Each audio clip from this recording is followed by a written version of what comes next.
Señores, cada vez que se acerca la Semana Santa, yo entro en un periodo de reflexión, pero no en un periodo de reflexión espiritual estrictamente, sino de cómo camina nuestra sociedad y cómo nosotros mismos seguimos construyéndola en base al, no sé, al atraso mayor que puede haber.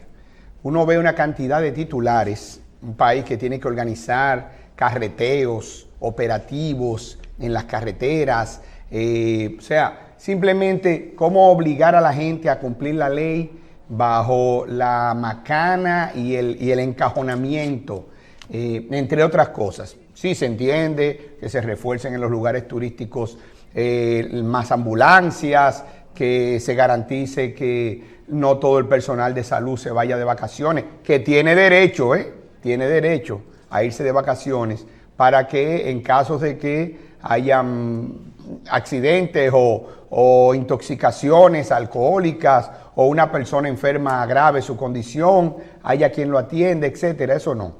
Pero cada vez que vemos todo este tipo de organizaciones, nos quedamos con la boca abierta. Y mucho más cuando leemos un titular que dice, clínicas cierran por Semana Santa, por asueto de Semana Santa. Y tú te quedas pensando, ¿y dónde que están los organismos que regulan? ¿Dónde está el Ministerio de Salud que le da una habilitación cuando un centro de salud dice que él va a cerrar porque hay un asueto? Como pasó en la pandemia, en cualquier país con otro tipo de consecuencias a la violación de la ley, aquí muchas clínicas y muchos médicos se hubieran quedado sin sus permisos de trabajo, sin el exequatur los médicos y sin la habilitación los centros de salud que cerraron o que tenían letreros discriminatorios. No atendemos personas con síntomas respiratorios.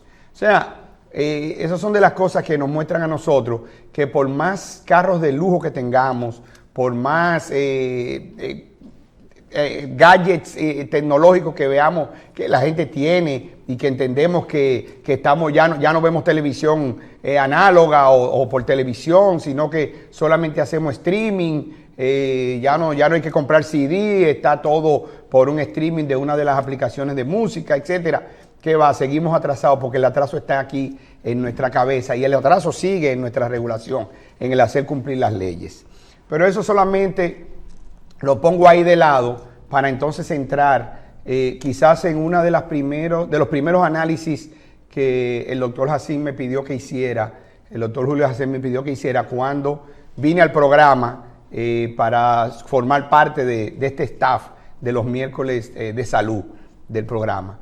Y me decía que habláramos de los avances del sistema de seguridad social y hacíamos comparaciones entre lo que había antes y lo que hay ahora. Y quizás tengo que volver a llover sobre mojado. ¿En qué sentido? Cuando nosotros vemos proyectos de ley que dicen, un proyecto de ley del diputado Aníbal Díaz que dice que van a obligar a las ARS a cubrir las enfermedades de salud mental. Fíjense, yo no sé si es el tema del titular, es el tema de la declaración o es como dice la introducción de ese proyecto de ley. Porque es que seguimos confundiendo a la gente. Estamos entendiendo que las ARS deciden en la seguridad social qué van a cubrir y qué no van a cubrir. Y no es así. Yo odio hablar de seguridad social 101. Ustedes saben, el que va a la universidad, la materia número 1, letra 101, eso es enseñarte prácticamente a leer y escribir de nuevo en la universidad. Matemática 101, eso es volver a repasar lo que tú diste en cuarto de la primaria con 2 más 2 son 4.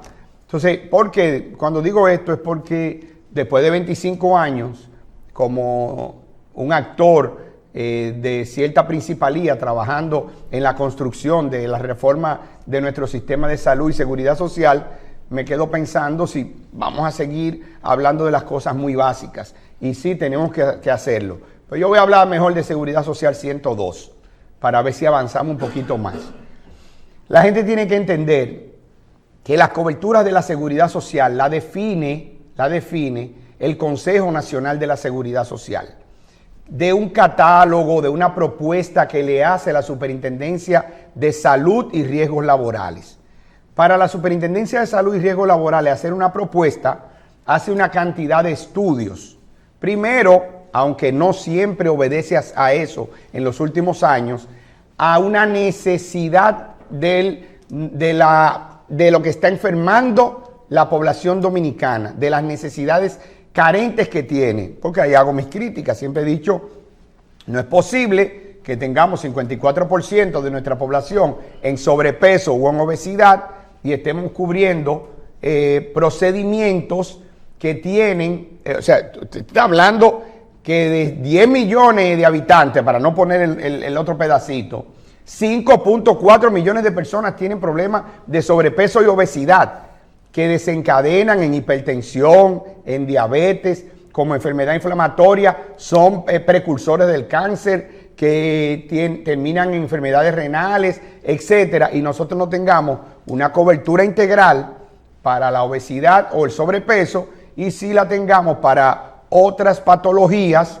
que, aun cuando son importantes, y lo dije, la reducción de la mama porque hay un riesgo genético.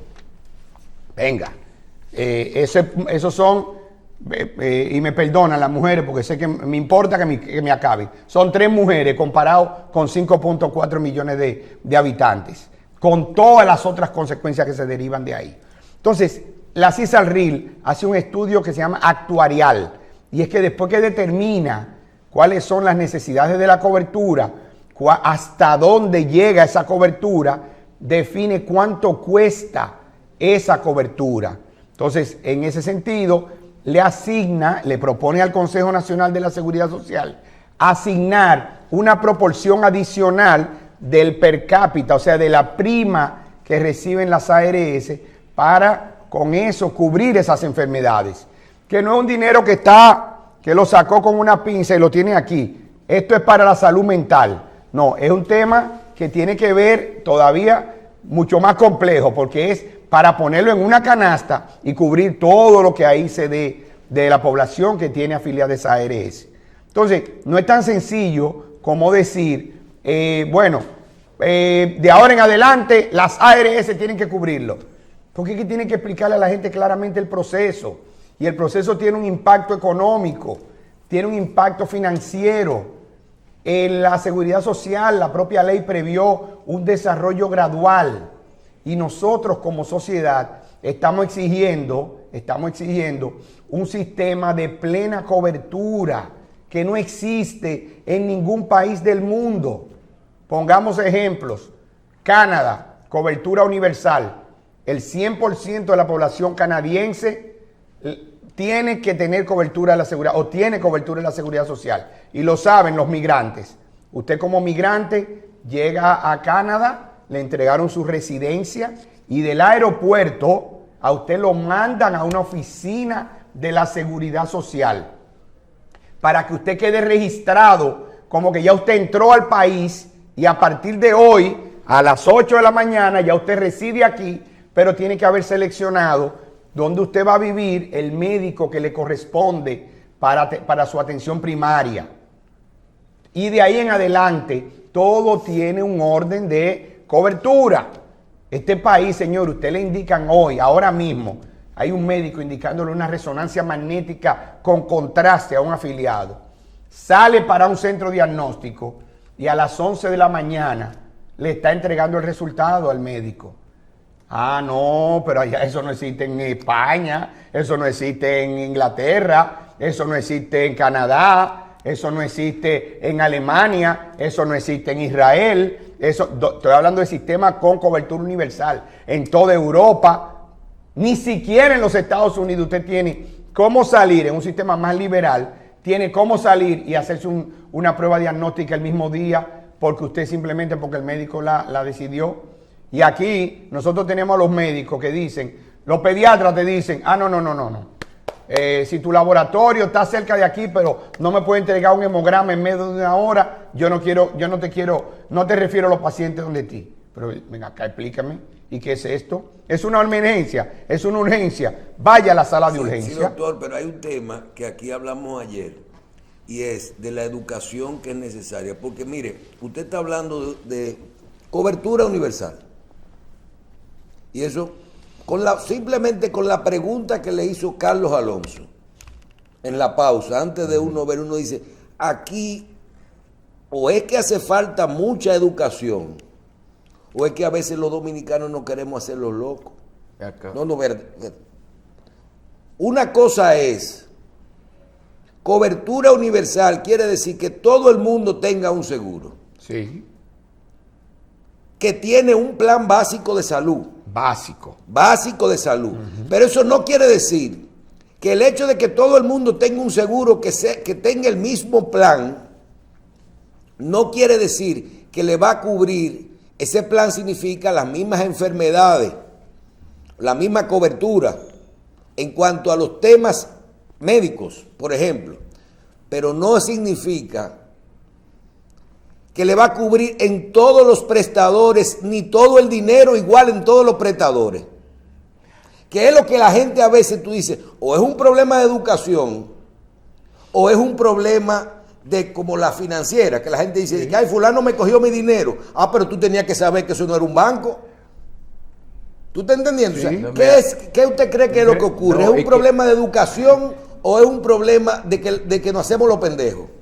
Bueno, yo creo que hay un problema de los dos, pero ¿qué tenemos que hacer los que estamos sentados frente a una cámara? Podemos escribir en un periódico, comentar en la radio. Primero, los primeros que tenemos que educarnos somos nosotros, porque al final de cuentas, nosotros estamos educando a la gente. Y si no entendemos y ponemos un titular de la forma en que se pone, porque voy a entrar al sermón de las 7 palabras, tenemos que entrar al sermón de las 7 palabras, ¿verdad? Porque si ya usted vio que algo que tiene tanta penetración, tiene un sentido de confusión, o sea, envía un mensaje de confusión porque no lo entendió el cura o no lo entendió el que lo escribió, porque ahí hubo un culpable que le tocó leerlo. A Soltrini no le lucía, no, a Soltrini no le luce que haya leído y dicho lo que dijo, porque Soltrini maneja las clínicas de atención primaria de la Iglesia Católica y ella sabe bien claro todo lo que hay en cobertura y todo lo que se le ha facilitado a esos dispensarios, ellos le llaman, pero que son al final de cuentas consultas de atención primaria que tienen en la Iglesia Católica. O sea, que no le lucía de ella. Podía haberle dicho, padre, hay que bajarle un ching aquí, mire, vamos, pero no, de que nada sirve, que nada funciona. Porque es que tenemos que entender, no hay cobertura del 100% de todos los procedimientos y todos los medicamentos que se necesitan en la salud. ¿Por qué? Porque hay algo sencillo. Las enfermedades de salud mental. Las enfermedades de salud mental, la mayoría son enfermedades crónicas. Crónica quiere decir que perduran en el tiempo más de 6 meses. Entonces, ¿qué pasa? Que son tratamientos continuos. Y si usted tiene un paciente que sí, que merece atención, que tiene una depresión, no recuerdo exactamente el porcentaje de la población que tiene trastornos depresivos, uno en mayor rango que en otro. Pero necesitan medicamentos continuos, 1, 2, 3 medicamentos que hay que cubrírselo todos los meses y que son medicamentos en su mayoría de marca, que no están disponibles necesariamente a través de genéricos o que no los tenga disponible la farmacia del pueblo. Entonces, todo eso conlleva que montemos una estructuración desde el punto de vista de las políticas sanitarias, de cobertura de medicamentos, de precios de medicamentos, antes de decir que va a haber una ley que va a obligar la cobertura. Porque ya nosotros tenemos una ley de salud mental de 2006. ¿A qué viene esta otra ley de salud mental? Que lo que viene es a obligar a la cobertura por parte de las ARS. Entonces, esto no es un tema de defensa de las ARS, es un tema de que comprendamos cómo funciona el sistema, cómo se financia el sistema. Entonces, si usted no logra entender eso, siempre va a tener un culpable al que señalar. Y lo tenemos ahí. Entonces, qué pena cuando la misma iglesia en su sermón de las 7 palabras, algo esperado, algo que tiene mucho impacto político, que penetra mucho en la gente, que diga que simplemente ha servido el sistema para el enriquecimiento de unos grupos. ¿Que han habido enriquecimiento? Claro que sí. Pero este cuento ha variado mucho. Entonces, nosotros no estamos entendiendo que la seguridad social, y decía Michelle, que todo el mundo tenga un plan básico. Y yo recalqué básico. No significa un plan que cubre todo. Y aquí estamos construyendo, con el dinero de la seguridad social, queremos construir planes complementarios. Cuando digo planes complementarios, es decir, que las coberturas sean las más complementarias. La habitación más cara, la tecnología más moderna, lo último que salió, cada cosa que llega. Nada en el mundo avanza más que la medicina. La tecnología médica es la razón por la cual todo el mundo hace estudios. La salud de la gente es la razón por la cual se manda una nave, se manda un telescopio al espacio. No es para conocer simplemente cómo está, es para entender los fenómenos. Es para nosotros, la predicción de hoy del clima con una certeza tan grande no se debe a simplemente que queremos ser científicos y conocer cómo pasa eso. Es cómo prevenimos, porque podemos anticiparnos a un ciclón, podemos anticiparnos con el cambio climático y la medición de una sonda o un sistema de electromagnético o de sonografía que está midiendo vibraciones a kilómetros y kilómetros debajo de la tierra, debajo del mar, y que pudieran predecir un terremoto, pudieran predecir cualquier cataclismo, es para que la gente tome medidas de cómo salvar la vida. Entonces, al final de cuentas, todo lo que el ser humano hace, excepto las armas y el abuso de las drogas, son cosas que se hacen precisamente para preservar y prolongar la vida. Entonces, cuando la iglesia hace este llamado, no lo hace desde un conocimiento cabal de lo que está sucediendo en nuestro sistema de seguridad social. Entonces se está olvidando, y por eso dije, voy al primer día que vine, cuántas personas tenían una cobertura de salud en República Dominicana antes de la ley de seguridad social. Se estima que el 26% tenía algún tipo de cobertura. El 26%, 16% de los trabajadores que estaban en el seguro social. Sí, pero un 3% en seguros privados. Perdóname, pero hay una pregunta que a mí me han hecho, y es, el servicio que daba el hospital en República Dominicana antes de la seguridad social y lo que hoy se llama Servicio Nacional de Salud. No, lo que se llama SENASA subsidiado. Ese servicio, ¿en qué por ciento es superior a lo que daba salud pública a través de la Dirección General de Hospital en el pasado? Muchísimo. Mucho. Más del 100%. ¿Usted sabe por qué? Porque antes el hospital te daba atención hasta donde le alcanzaba el presupuesto. A usted le entregaban, pongo cualquier ejemplo, $1 millón, y si ese $1 millón se acababa a los 10 días, de ahí en adelante todo salía del bolsillo de la gente.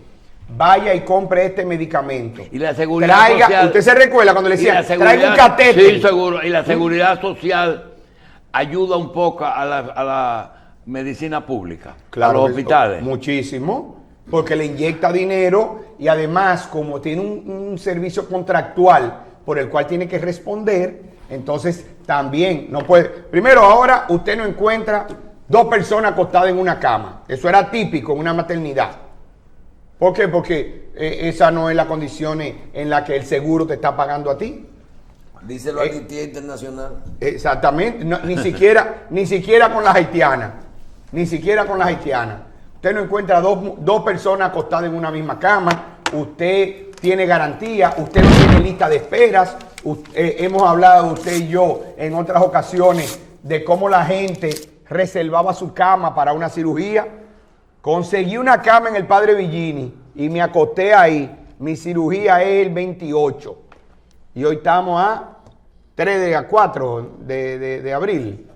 A 3 de abril. Hoy estamos a 3 de abril. Mi cirugía es el 28. y alguien ahí adentro me consiguió una cama de una de alta que dieron, me acoté ahí a esperar 28. Porque si no, no había garantía de cama, por lo tanto no había garantía de la cirugía. Hoy no es así. Hoy usted tiene un trauma y en 24 horas como mucho tiene los materiales para operarlo. No importa cuánto cuesten los materiales. Lo tiene ahí y tiene al médico para hacerle la cirugía y no hay posposiciones excepto entonces, por causas ajenas. Locura no debieron decir lo que dijeron. No debieron decir lo que dijeron. No debieron decir lo que dijeron. Pudieron demandar mejoras y progresos, pero no abordarlo de la manera que lo abordaron. Fue equivocado y errado de la manera que lo hicieron. ¿No hay medicamentos de alto costo? Claro. Ahora usted me está hablando de que tengamos un programa que asiste con medicamentos que no están en cobertura. Eso es otra cosa, pero no porque el sistema no los está garantizando. Los está garantizando. Entonces, no podemos seguir sin información haciendo esto. Y voy a terminar de nuevo con el tema de la ley de salud mental. Y espero que el presidente de la República, si eso se aprueba, que yo lo considero un adefesio, si eso se aprueba, lo vete. Porque el presidente no se puede prestar al juego de aprobarle una ley a cada enfermedad. Ningún país del mundo puede tener una ley para cada enfermedad. Ya cayó en el gancho y firmó una ley del autismo. Eso es caer en un gancho, porque ¿quién ha dicho? Usted me dice a mí, que el autismo necesita una ley para que lo cubran. ¿Dónde está la cobertura? La cobertura hay que definirla con dinero. Que todas las instituciones tienen que participar, que todas las instituciones tienen que hacer esto, tienen que hacer aquello. ¿Dónde está el dinero? Porque el manejo del autista mayormente son los tratamientos psicoterapéuticos. Son muchos, son 20, 30, 40 sesiones de terapia semanales. ¿Por cuánto tiempo? No sabemos, dependiendo en qué lugar del espectro se encuentre ese niño. Entonces, eso lo que significa es lo que necesita es dinero, no es una ley. Vamos a poner el dinero, porque hablemos de los pensionados estamos discutiendo. Y el gobierno sigue buscando cómo le va a poner más recursos y cómo le va a poner un plan, cuando lo que hay que definir es que se cumpla lo que dice la Ley de Seguridad Social, que están todos afiliados en el régimen contributivo de donde ellos salen y que quedan en la ARS y que van a hacer un aporte que tiene que definirlo el Consejo de la Seguridad Social, y el resto, si falta, lo tiene que poner la cuenta de salud de las personas. Entonces, no podemos seguir distorsionando más lo que ya estaba en la ley, y por eso es que entonces empiezan a hablar que hay que modificar la ley, que hay que modificar la ley, que hay que modificar la ley. Hay que hacer leyes nuevas. Y lo que hay que hacer, o que hay que hacer leyes nuevas. Usted no puede tener una ley para cubrir el problema de audición en los niños. Para decir que hay que obligado a ponerle un implante coclear a un niño hay que hacer una ley. Pero ¿dónde está el $1.000.000 que cuesta el implante coclear? O sea, ¿quién es que lo va a poner? ¿De dónde es que se va a sacar? Entonces, eso no es un tema de hacerle una ley, es un tema de recursos financieros y se incluyen en el plan de la seguridad social. Eso es todo. Bien. La salud no tiene precio, pero tiene un costo. Pausamos.